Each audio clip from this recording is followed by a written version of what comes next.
अस्सलाम वालेकुम। आज हम स्टार्ट करेंगे सिस्टोमेगालोवायरस।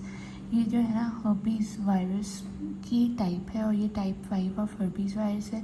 तो ये भी हर्पीस वायरस की प्रॉपर्टीज़ वही हर्पीस वायरस वाली होंगी कि ये एनवेलप्ड वायरस और डीएनए एनवेलप्ड वायरस होगा। इसके अंदर डीएनए सिंगल स्ट्रैंडेड डीएनए होगा, एनवेलप्ड होगा, इकोसाहेड्रल कैप्सिड वगैरह का प्रॉपर्टीज़ वही सेम है। सिर्फ अब इसकी डिजीज़ है, इसकी कुछ प्रॉपर्टीज़ अब देखते हैं। अब इसमें हम कहते हैं कि ये जो है ना ये साइटोमेगालिक इंक्लूजन डिजीज़ नियोनेट्स में करवाता है, कि ये न्यूबॉर्न बेबीज़ जो होता है उनमें डिजीज़ करवाता है जिसका नाम है साइटोमेगालिक इंक्लूजन डिजीज़। इसके अंदर इसकी इंपॉर्टेंट प्रॉपर्टीज़ क्या होती है? इसके अंदर जॉइंट सेल्स फॉर्म होते हैं जिसको हम आउल्स आई कहते हैं। इसी वजह से जॉइंट सेल्स फॉर्म होने की वजह से इसको हम सिस्टोमेगालो भी कहते हैं। अब इसकी सिंगल सीरोटाइप है तो इसके अगेंस्ट वैक्सीन भी बन सकती है। अब जो सिस्टोमेगालो वायरस है ना वो क्या करवाती है? सबसे पहले तो फीटल इन्फेक्शन करवाती है, फीटस को इन्फेक्ट करती है, उसमें बर्थ डिफेक्ट्स आते हैं।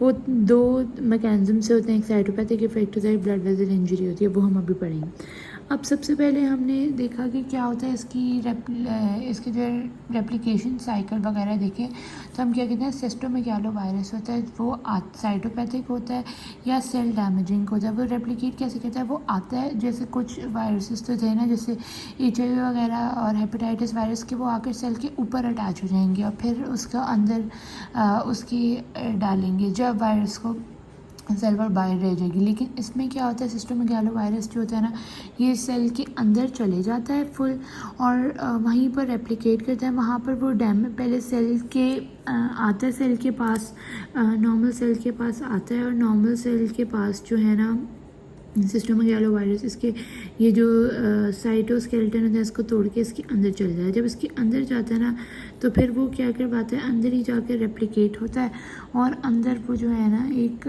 Large intra nuclear viral inclusion बना लेते हैं, इंक्लूजन बॉडी बना लेते हैं, ये जिसको हम आउल्स आई कहते हैं। सेल खुद इनलार्ज हो जाता है और अंदर intra nuclear viral inclusion bodies बनाते हैं, आउल्स आई। तो ये इसकी जो है ना रेप्लिकेशन है कि आता है और सेल के अंदर चले जाता है और इंक्लूडिंग बॉडी है वो बना दें। अब इसकी ट्रांसमिशन क्या है? तो वो सलाइवा से through breast milk plus placenta से फीटस के अंदर जा सकता है, ब्लड ट्रांसफ्यूजन, बर्थ कैनाल और ऑर्गन ट्रांसप्लांटेशन की वजह से हो सकता है। अब इसकी ट्रांसमिशन जो है ना वो ह्यूमन टू ह्यूमन ही है। इसमें क्या होता है कि सबसे पहले ये आता है बेबी के मदर के अंदर, तो उधर प्लेसेंटा से ना फीटस में चला जाता है। फीटस में आने के बाद क्या होता है कि वो ब्लड वेसल्स वगैरह में जाकर अटैच हो जाता है, वहाँ पे वैस्कुलाइटिस करवाता है और वैस्कुलाइटिस करवाने की वजह से जो है ब्लड वेसल्स की स्वेलिंग हो जाती है और जो ब्लड वेसल्स का वेसल वॉल होती है ना वो नैरो हो जाती हैं, उसके अंदर से जो है ना कम ब्लड, यहाँ पे इन्फ्लेमेशन हो जाएगी तो वेसल वॉल नैरो हो जाती है और कम ब्लड जाता है टू दी ऑर्गन्स। तो ऑर्गन्स में जब कम ब्लड जाएगा तो उससे क्या होगा, ऑर्गन डेथ वगैरह हो जाएगी। अब इसकी पैथोजेनिसिटी ये है कि इनिशियल इन्फेक्शन जो ओरोफेरेंस में माउथ के थ्रू लेता है फीटस, फिर वो फीटल इन्फेक्शन करवाता है और वो जो इन्फेक्शन है ना फिर जो वायरस है ना वेरियस ऑर्गन्स में चले जाता है थ्रू ब्लड वेसल्स को भी इफेक्ट करता है, वैस्कुलाइटिस वगैरह करवाता है, ऑक्सीजन वो ब्लड सप्लाई भी ऑर्गन्स की कम करता है और ऑर्गन्स के अंदर चला भी जाता है, स्प्रेड भी हो जाता है through blood to CNS, kidneys वगैरह।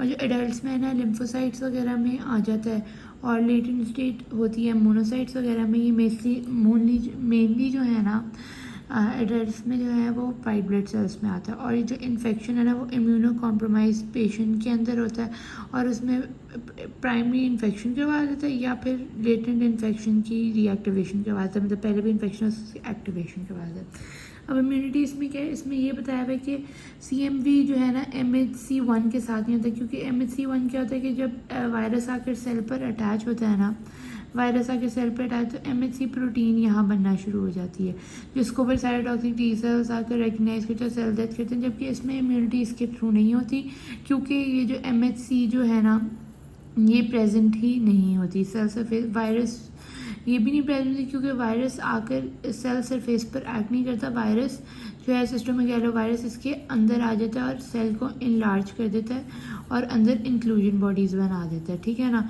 तो जिसकी वजह से जो है ये CMV जो MHC वाला है वो मैकेनिज्म काम नहीं करता।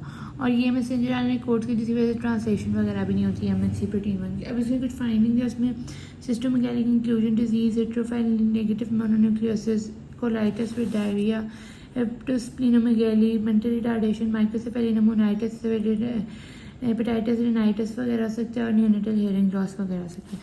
और लैब डायग्नोसिस में सेल कल्चर वगैरह वगैरह हिस्टोलॉजी सेक्शन में आउल्स आई हमें ओवल नज़र आती है जिसके अंदर इंटरन्यूक्लियरेशन बॉडीज़ हैं। फिर इम्यूनोफ्लोरेसेंस ऐसे हो सकते हैं जिसमें एंटीजेंस होती हैं न्यूक्लियोकैप्सिड में, शेल वाइल्स होते हैं कबर्ड विद इम्यूनोफ्लोरेसेंट एंटीबॉडीज़ के साथ, और ग्रेटर राइज हो जाता है antibody titre. That's all for सिस्टोमेगैलोवायरस।